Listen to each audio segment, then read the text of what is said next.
Hello guys, welcome to all of you in our official YouTube channel HR Creation. So guys, आज हम लोग start कर रहे हैं 12th क्लास की केमिस्ट्री। जैसा कि आप लोगों ने लास्ट वीडियो के अंदर देखा था, हमने सिलेबस के डिस्कशन करी थी कि किस किस यूनिट से हमें क्या क्या इम्पोर्टेंट जो है और कितने टोटल्स हमारे पास चैप्टर है जो हमें कवर करने हैं।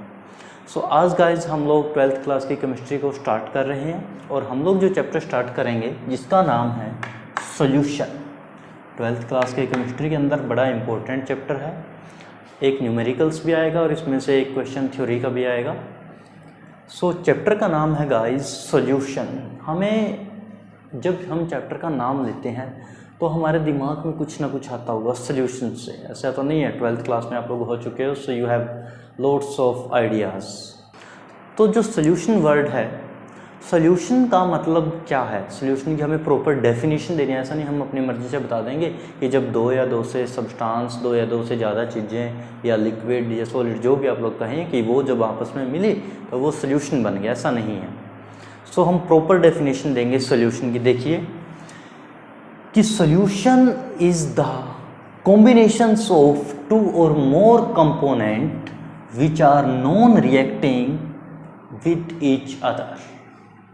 यानी कि जो सॉल्यूशन होगा वो आपके पास दो या दो से ज़्यादा चीज़ें जब आपस में मिल जाएगी, और वो चीज़ें ऐसी होगी जो आपस में मिलेगी but they don't react with each other. क्योंकि अगर वो दो या दो से ज़्यादा चीज़ें, फॉर एग्जांपल ये दो चीज़ें हैं, ये दोनों आपस में मिली और ये आपस में मिल के रिएक्ट कर गई, तो इसका मतलब तो ये हुआ ना कि यहाँ पे अब कोई नई चीज़ बनेगी। हमें नहीं बनानी, नहीं का तो हमारे पास फंडा ही नहीं है। हम लोगों को तो दो चीज़ों को मिला के वो ऐसी चीज़ें जो एक दूसरे के साथ रिएक्ट ना करें, उनको मिला के क्या किस चीज़ की प्रिपरेशन करने का, सॉल्यूशन की। तो सॉल्यूशन की डेफिनेशन बनेगी कि combinations of two and more component which are non reacting with each other, that is known as a solution. For example alcohols in water, मैंने लिखा रखा है ALC in H2O। Alcohol in water example हो जाता है किसका, solution का। Alcohol हमारे पास लिक्विड है, वाटर भी हमारे पास लिक्विड है, दोनों को हमने मिक्स किया। अब ऐसा तो नहीं है मिक्स करने के बाद यहाँ पे खीर बन गई है, ऐसा तो नहीं हुआ ना, सिंपल सी बात है। सो दोनों एक दूसरे के साथ मिक्स हुए but they don't react with each other, so that is the best examples of a solution. Next देखिए शुगर इन वाटर। हमने शुगर ली एक स्पून, उसको वाटर के अंदर डाल दिया एक गिलास। सो sugar in water is also the examples of solution but they don't react with each other, that is solutions and sugar. ऐसा तो नहीं हुआ ना कि रिएक्ट कर गए और पानी में चीनी डालते ही चाय बन गया, ऐसा तो नहीं हुआ ना। सो रिएक्ट नहीं किए तो it means it is the examples of a solution.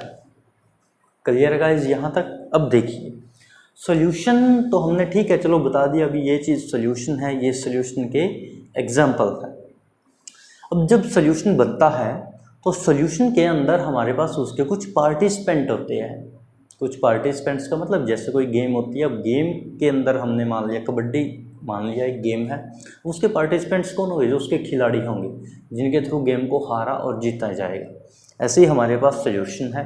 Solution ठीक है, हमने दो चीज़ें को मिला के बना दिया कि ये हमारा सॉल्यूशन है, बट वो दो चीज़ें क्या थी यही तो हमें फाइंड आउट करना है कि उसके पार्टिसिपेंट कौन है, जिसके थ्रू उस पूरे मैच को खेला गया, जिसके थ्रू उस सॉल्यूशन को प्रिपेयर किया गया है।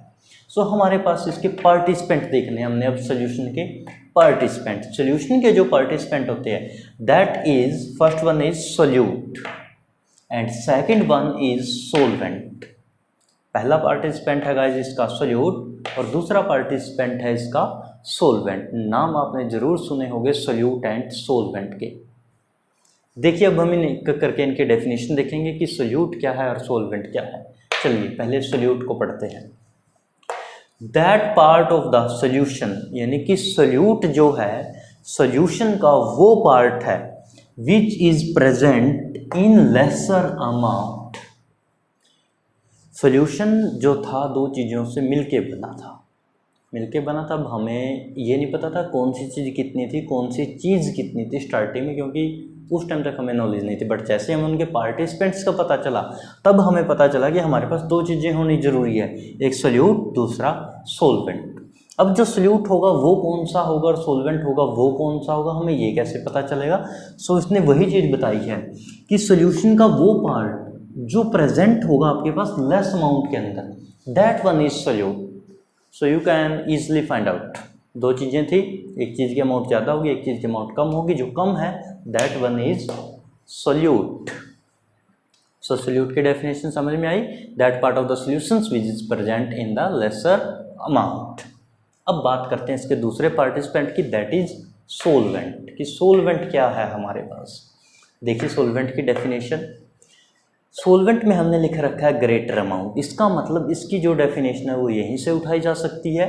सोलवेंट की डेफिनेशन क्या बनेगी गाइज, कि that part of A solution which is present in greater amount. एक चीज़ अगर कम है तो ऑब्वियसली सी बात है कि दूसरी चीज़ हमारे पास क्या होगी, ज़्यादा प्रेजेंट होगी। सो वो जो चीज़ होगी that one is solvent. Clear है। फॉर एग्जाम्पल हम लोग यही एग्जाम्पल्स उठा लेते हैं, एल्कोहल्स इन वाटर। सपोज हमारे पास, एक सेकेंड, सपोज कर लेते हैं ये हमारे पास अल्कोहल है और ये हमारे पास वाटर है, और इसने बोला कि हमारे सॉल्यूशन जो इन दोनों को मिला के बना था उस सॉल्यूशन के दो पार्टिसिपेंट बताए। उन पार्टिसिपेंट्स में एक का नाम रख दिया सोल्यूट और दूसरे का नाम रख दिया सोलवेंट। बट अब हम कंफ्यूज हैं कि कौन सा सोलवेंट और कौन सा सोल्यूट है। अब हमें वही फाइंड आउट करना है। सो इसने बता दिया भी जो कम अमाउंट में है दैट वन इज सोल्यूट, और जो ज़्यादा अमाउंट में है दैट वन इज सोलवेंट। अब अल्कोहल वाले केस की अगर बात करें, ये हमारा अल्कोहल है तो ये हमारा क्या होगा, वाटर। हमने दोनों चीज़ों को क्या कर दिया गाइज, मिक्सअप कर दिया। तो इसका मतलब अब हमारे पास किस चीज़ की फॉर्मेशन हो चुकी है, सोलवेंट की। तो अल्कोहल्स इन वाटर के अंदर जो अल्कोहल वाला पार्ट होगा, क्योंकि अल्कोहल्स तो कम और पानी उसके अंदर ज़्यादा, तो अल्कोहल वाला जो पार्ट होगा that one is solute. Solvent वाला जो पार्ट होगा दैट वन इज वाटर। अब आप लोग कह रहे होंगे कि सर तो इसी एग्जाम्पल के पीछे पड़ गए, ऐसा कुछ नहीं है। सो नेक्स्ट वन भी सेम ही है, शुगर इन वाटर, क्योंकि हम शुगर के अमाउंट तो कम ही लेंगे ना, ऐसा तो नहीं है जितना पानी लिया उतना ही शुगर डाल देंगे। सो इसका मतलब शुगर आपके पास जो है वो एज अ सोल्यूट काम करेगी, और वाटर जो आपके पास है वो एज ए सोलवेंट काम करेगा। It means both examples have a same type of participant और same type of solvent, that is water. चलिए ठीक है, दोनों क्लियर है। हमें सोल्यूशन का पता चल गया क्या होता है, सोल्यूट का हमें पता चल गया क्या होता है, सोलवेंट का हमें पता चल गया क्या होता है। अब हम आगे बढ़ते हैं। आगे स्टार डाल के एक लाइन लिखनी है आप लोगों को कि water is a universal solvent. कि वाटर जो होता है वो एक यूनिवर्सल सोलवेंट होता है। यूनिवर्सल सोलवेंट का मतलब वाटर को सबसे ज़्यादा सोलवेंट की तरह यूज़ किया जाएगा। जो भी चीज़ होगी उसमें वाटर, जो भी चीज़ होगी उसमें वाटर। तो it means it act as a best solvent, it act as a universal solvent. मैं भी इसको यूज़ करूँगा, आप भी यूज़ करोगे, कोई और भी यूज़ करे। इट मीन्स जो ज़्यादा यूज़ में आ रहा है पूरे यूनिवर्स के अंदर, इसको एज अ यूनिवर्सल सोलवेंट। ऐसा नहीं है और यूनिवर्स की वजह से इसका नाम यूनिवर्सल पड़ा है। So both are different things. So water एक आपका हो गया यूनिवर्सल। अब चलिए थोड़ा सा और आगे बढ़ते हैं। इसके साथ साथ गाइज हमारे पास, अब देखिए हमें सोल्यूट, सोलवेंट, सॉल्यूशन तीनों चीज़ों का हमें पता चल चुका है। अब हम थोड़ा सा आगे बढ़ते हैं। ये आपने ज़रूर अभी तक नोट कर लिया होगा, किसी ने नहीं किया है तो वीडियो को आप रिवर्स करके भी वहाँ से नोट डाउन कर सकते हैं। चलिए इस लास्ट लाइन को हम छोड़ देंगे, यहीं तक का रब करते हैं। देखिएगा इस आगे, इसके बाद हमारे पास आता है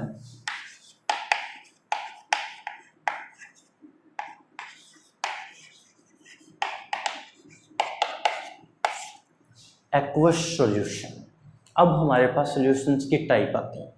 तो एक हमारे पास होता है एक्वस सॉल्यूशन और दूसरा हमारे पास होता है नॉन एक्वस सॉल्यूशन।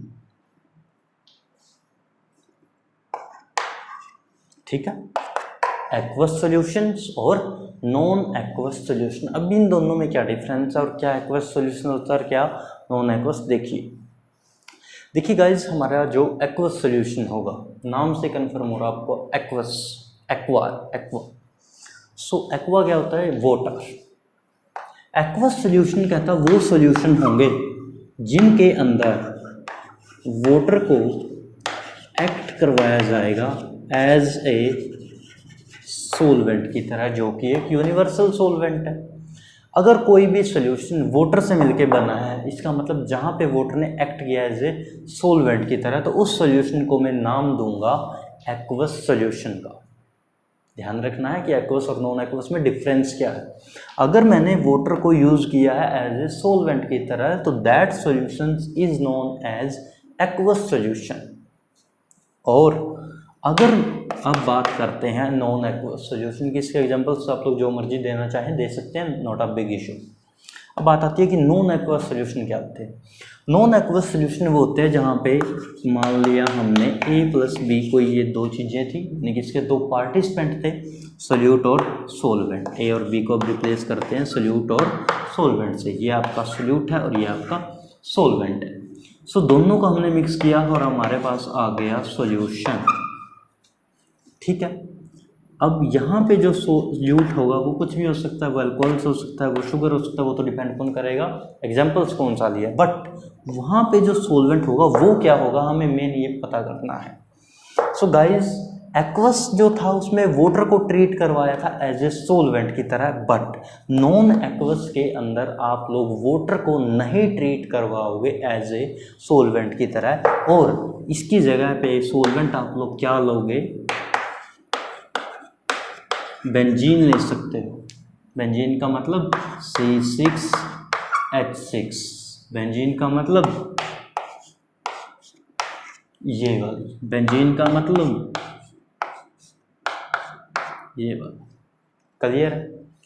सो जहाँ पे वाटर ट्रीट नहीं होगा एज अ सोलवेंट, तो उसको आप हम बोल देंगे नॉन एक्वस सोल्यूशन। अब जरूरी नहीं है कि हम लोग बेंजीन ही लें, हम लोग कोई दूसरा एग्जाम्पल्स भी ले सकते हैं, that is CCl4, carbon tetrachloride. ये है कार्बन, इधर Cl, इधर Cl, इधर Cl, इधर Cl, कार्बन टेट्राक्लोराइड। ये भी आप लोग यूज कर सकते हो एज ए सोलवेंट की तरह। किसके अंदर? नॉन एक्वस सोल्यूशन के अंदर। सो अभी तक हमने देखा सोल्यूशन क्या होता है कि कॉम्बिनेशंस ऑफ द टू और मोर पार्टिकल्स और the component that are non reacting with each other and they give a solution, for example alcohols in water and sugar in water. फिर हमने देखा इसके पार्टिसिपेंट्स के बारे में, सोल्यूट एंड सोलवेंट। सोल्यूट क्या होगा? जो लेसर अमाउंट के अंदर होगा, सोल्यूशन का ही पार्ट है, और सोलवेंट होगा जो सोल्यूशन का ही पार्ट है but they is present in the greater amount. Universal solvent हमारा वाटर होता है। क्वेश्चन पूछ लिया जाएगा आपसे कि यूनिवर्सल सोलवेंट क्या है। उसके बाद एक्वस एंड नॉन एक्वस आते हैं। एक्वस वो होगा जहाँ पे वाटर को ट्रीट करवाया जाएगा एज अ सोलवेंट, और नॉन एक्वस वो होगा जहाँ पे वाटर को हम नहीं लेंगे एज अ सोलवेंट, और उसकी जगह पे हम लोग ले सकते हैं बेंजीन एंड CCl4। सो यहाँ तक अगर कोई डाउट है सो गाइज जरूर कमेंट कर दीजिए। अब हमें ज़रूरत पड़ने वाली है नेक्स्ट जो हमारा टॉपिक हुआ, ये इसकी इंट्रोडक्शन टाइप हो चुकी है। अब हमें बात करनी है जिन चीज़ों की अब हमें नेक्स्ट टॉपिक के अंदर ज़रूरत पड़ेगी। सो नेक्स्ट हमारा जो टॉपिक है वो बड़ा आसान टॉपिक है, जिसका नाम है मोलिक्यूलर मास। सो मोलिक्यूलर मास हमारा नेक्स्ट टॉपिक है कि मोलिक्यूलर मास कैसे फाइंड आउट करना है, और उसको निकालने के लिए गाइज आप लोगों को, वैसे तो आप लोगों को सिर्फ और सिर्फ एलिमेंट का जो मास नंबर है उससे हम काम चला सकते हैं, बट मैं चाहूँगा आप लोग 1 से 30, अभी हमें इनकी ज़रूरत है, 1 से 30 कम से कम